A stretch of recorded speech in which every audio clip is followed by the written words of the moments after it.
नमस्कार दोस्तों, आप देख रहे हैं बोले भारत। अनुराग अड्डा में आपका स्वागत है।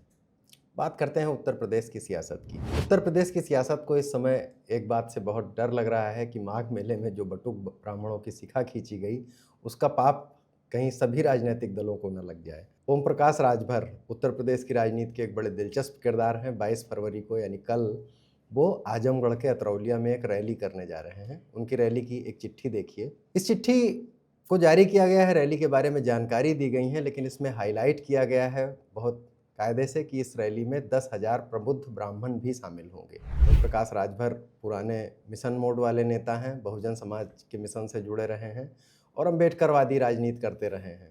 उनकी राजनीतिक यात्रा वहीं से शुरू हुई थी, वहीं से उनकी पहचान बनी और मिशन मोड और बहुजनवादी राजनीति का मुख्य केंद्र ब्राह्मणवाद का विरोध हुआ करता था। कांसीराम के शिष्य रहे हैं वो और बहुत लंबे समय तक उनके साथ ही रहे हैं। लेकिन आजकल उनको भी ब्राह्मणों की चिंता बहुत सता रही है। इस रैली में उन्होंने दावा किया है कि 1 लाख लोग आएंगे, उसमें से 10,000 प्रबुद्ध ब्राह्मण भी आएंगे। इससे पहले भी वो ऐसा बोलते रहे हैं। स्वाभाविक है कि किसी की चोटी पकड़ना हिंदू धर्म की रीति में खिलाफ है, अन्याय है और उस बात को उन्होंने कहा है तो निश्चित है जो हिंदू धर्म की रीति है, नीति है, तो उसमें पाप और पुण्य है। तो पाप लगने की बात जो उन्होंने कहा है सही कहा है।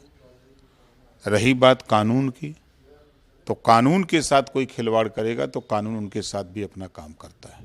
आपको याद होगा कि इटावा में एक कथा हुई थी, उस दौरान विवाद हो गया था। इसमें यह था कि जो कथावाचक था उन्होंने अपनी जाति छुपाकर कथा पढ़ी और वो यादव थे और उन्होंने ब्राह्मण बनकर कथा पढ़ी। इस पर काफ़ी विवाद हुआ। सपा प्रमुख अखिलेश यादव ने, जिनकी पिटाई की गई थी, वहाँ लोगों से मारपीट की गई थी, उनको अपने कार्यालय बुलाया, उनसे मिले। इस पर भी ओम प्रकाश राजभर ने जो कहानी सुनाई वो बिल्कुल वैसी थी, जो कि ऐसा नहीं लगता था कि वो मिशन मीट वाले बहुजन नेता हैं। उन्होंने ऐसे बिल्कुल ब्राह्मण कथावाचकों की तरह वो कहानी सुनाई और कहा कि ब्राह्मणों का काम कथा करना है और यादवों का काम दूध देना दूहना है और दोनों को एक दूसरे के काम के बीच में नहीं आना चाहिए। वो बार बार ऐसा बीच बीच में करते रहते हैं। ब्राह्मण विधायकों की भी जो बैठक हुई थी तो भी उन्होंने कहा था कि सभी लोग जब बैठक कर रहे हैं तो उन्होंने भी बैठक कर ली। तो क्या हुआ? ओपी राजभर जैसे मिशन मोड के नेता को, जो कि दलित हितों की, पिछड़ों के हितों की लड़ाई जिंदगी भर लड़ता रहा, उसको भी ब्राह्मणों की चिंता सता रही है। ऐसे ही एक और दूसरे नेता पर भी आ जाते हैं, संजय निषाद पर। संजय निषाद भी कांसीराम के शिष्य थे। उनकी भी लगभग वही समानांतर राजनीति रही है जो ओपी राजभर जी की रही है। हमेशा वो वही तिलक तराजू तलवार वाले जमाने से निकले हुए नेता हैं। बाद में उनकी राजनीति बदलती गई, समय के साथ बदलते बदलते वो समाजवादी पार्टी के साथ साथ होते हुए भाजपा में आ गए। लेकिन आजकल उनकी बातें सुनिए। कल वो जब सदन में बोल रहे थे तब उन्होंने बोलते बोलते आरक्षण पर कुछ बात आई तो वो इतना भड़क गए, उन्होंने कहा कि 27% आरक्षण तो मिल्कमैन खा गए। सामाजिक न्याय समिति का रिपोर्ट कहता है कि 27% आरक्षण एक मिल्कमैन खा गए हैं, सबका हिस्सा खाने वाले ये बेईमान है। मिल्कमैन से उनका इशारा यादवों की तरफ था कि यादवों ने पिछड़ों का सारा हिस्सा खा लिया। ब्राह्मण विधायकों की भी बैठक पर वो बड़े नरम थे, उन्होंने कहा था मिले हैं। भारतीय जनता पार्टी का नेतृत्व इससे बहुत नाराज था और नोटिस देने की बात हो रही थी, तलब करने की बात हो रही थी।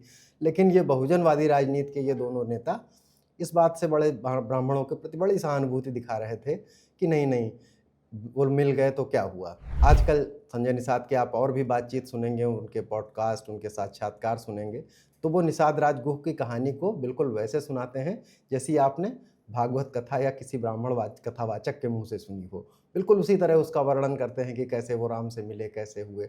और उसमें जो वो अम्बेडकरवादी और बहुजनवादी राजनीति का जो नैरेटिव था वो तो वो बिल्कुल भी नहीं होता है। इसे आप कह सकते हैं कि वो भारतीय जनता पार्टी का असर हो, लेकिन इसका एक असर और भी है क्योंकि बीच बीच में वो ब्राह्मणों के लिए बोला करते हैं। तो ये हो गई संजय निषाद की बात, ओपी राजभर की बात। ये तो छोटी पार्टियां हैं।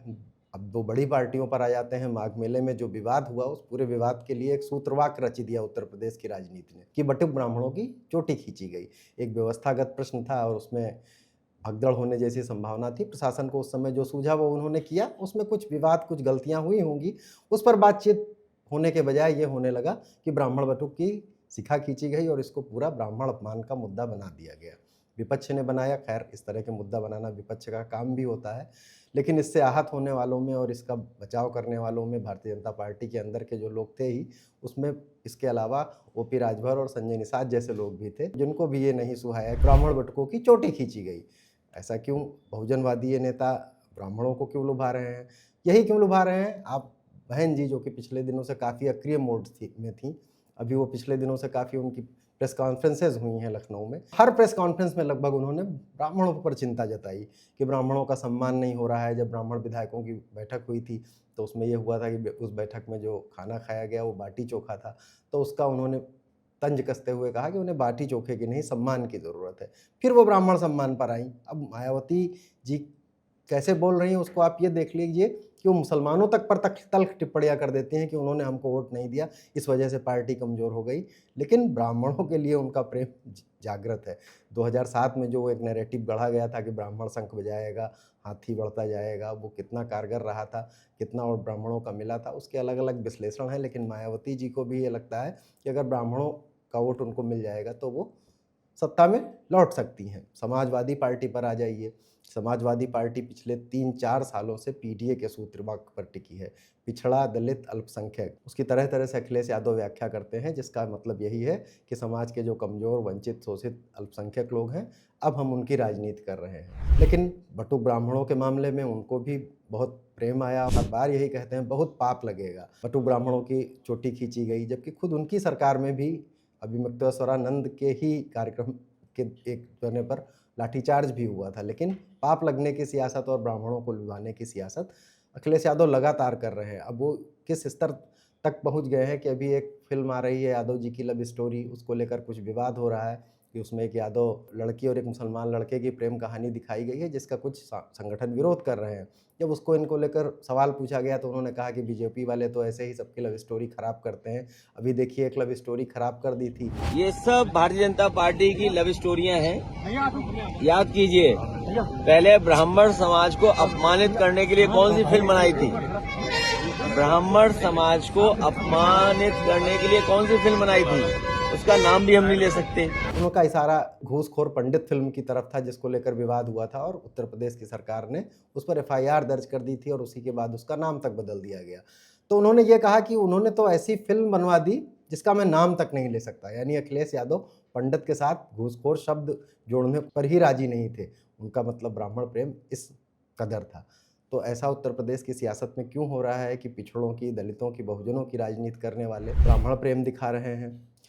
ब्राह्मण प्रेम का ये हालत था कि उत्तर प्रदेश के सदन में नेता प्रतिपक्ष माता प्रसाद पांडे को लेकर सीएम योगी ने एक चुटकी ली, जो कि सदन के माहौल में ऐसा होता है। उन्होंने नेता प्रसाद पांडे से कुछ अपनी योजनाओं का जिक्र करते हुए कहा कि आप जाकर अपनी बुढ़िया के साथ आप भी घूम सकते हैं। इस एक चुटीली बात को, एक सामान्य सी बात को भी ब्राह्मण अपमान का मुद्दा बना दिया गया। इसकी सुर्खियां बनी, सोशल मीडिया पे वीडियो वायरल किए गए कि जो है कैसे भाषा ब्राह्मणों के लिए इस्तेमाल की जा रही है, जबकि एक साधारण चुहलबाजी भर ही थी। बटुक ब्राह्मणों से लेकर यहाँ तक पहुंची तो मुख्यमंत्री, जो कि आमतौर पर इस तरह से वो हमेशा सनातन और हिंदुत्व की ही बात करते हैं, सदन में भी बोलते हुए एक रहोगे तो नेक रहोगे, एक रहोगे तो सेफ रहोगे जैसे नारे इस्तेमाल करते हैं, और जातियों के फोल्ड में जो इस तरह से बात की जाती है उससे बचते हैं। उन्होंने सदन में एक कविता पढ़ी रसिमरथी में रामधारी सिंह दिनकर की कि मूल जानना बड़ा कठिन है नदियों का, वीरों का, धनुष छोड़कर और गोत्र क्या होता है रणधीरों का, पाते हैं सम्मान तपोबल से भूतल पर सूर, जाति जाति का शोर मचाते केवल कायर क्रूर। लेकिन इस कविता को पढ़ने के बाद उनको नेता प्रतिपक्ष से ये भी कहना पड़ा कि हमने तो गरीब ब्राह्मणों के लिए बहुत सारी स्कॉलरशिप, फेलोशिप की योजनाएं भी चलाई, आपने क्या किया था? दिनकर की पंक्तियां मुझे याद आती हैं, आप लोग भी गाते रहे होंगे अपने समय में, कि मूल जानना बड़ा कठिन है नदियों का, वीरों का, धनुष छोड़कर और गोत्र क्या होता रणधीरों का, पाते हैं सम्मान तपोबल से भूतल पर सूर, और जाति जाति का शोर मचाते केवल कायर क्रूर। यानी आखिरकार उनको भी यहाँ तक खींच लाया गया, मुख्यमंत्री को भी ब्राह्मण मसले पर बोलना पड़ा। तो ऐसा क्या है? अगर उत्तर प्रदेश में ऐसी क्या चुनावी ताकत है ब्राह्मणों की? अगर मीडिया की रिपोर्टों में आज भी छपता है कि 8 से 10% ब्राह्मण मतदाता हैं, लेकिन अकादमिक जानकार कहते हैं चूंकि जाति जनगणना नहीं हुई है इसलिए स्पष्ट तौर पर तो ये नहीं बिल्कुल ठोस आंकड़े हैं कि ब्राह्मणों की आबादी किसी भी हालत में 5 से 6% तक नहीं होगी। लेकिन उत्तर प्रदेश की राजनीति में जो चल रहा है कि बहुजनवादी राजनीति करने वाले, मिशन मोड की राजनीति करने वाले, पिछड़ों की राजनीति करने वाले, दलितों की राजनीति करने वाले सब जो ब्राह्मणों की तरफ आकृष्ट हैं, उसका कारण क्या है? लोकतंत्र में जैसे सभी लोग, लोकतंत्र तो व्यक्तियों का होता है, ये एक तरह की व्यक्तिवादी शैली है जिसमें हर व्यक्ति के बराबर अधिकार होते हैं। ब्राह्मणों के भी वैसे ही हक मिलने चाहिए जैसे बाकी जातियों को मिलना चाहिए। लेकिन क्या ऐसा करते करते जो ये बहुजनवाद, एक समय ब्राह्मणवादी व्यवस्था, जो एक श्रेणीकरण, एक जो पारंपरिक व्यवस्था थी जो उस श्रेणीकरण को मजबूत बनाती थी, तो क्या ब्राह्मणों के वोट के चक्कर में उस राजनीति को कहीं फिर मजबूत तो नहीं बना रहे हैं?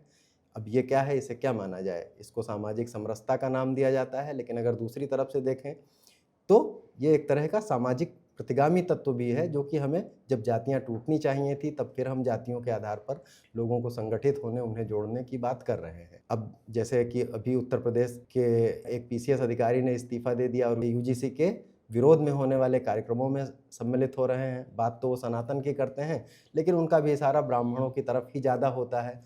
तो ये ऐसा क्या हो रहा है कि जब समरसता के नाम पर सभी जातियों को एक होना चाहिए थे, तब वो जातियां जो ब्राह्मणवाद का विरोध करती थीं ब्राह्मणों की तरफ आ रही हैं। इसकी सिर्फ राजनैतिक अवसरवादिता इसको कहा जाए, राजनीति का प्रतिगामी तत्व कहा जाए, या एक पैराडिज्म शिफ्ट कहा जाए कि पहले ब्राह्मण नेतृत्व जो है दूसरी जातियों को, सवर्णों का नेतृत्व दूसरी जातियों को जोड़ने की कोशिश करता था, अब बहुजनों का नेतृत्व ब्राह्मणों को जोड़ने की कोशिश कर रहा है।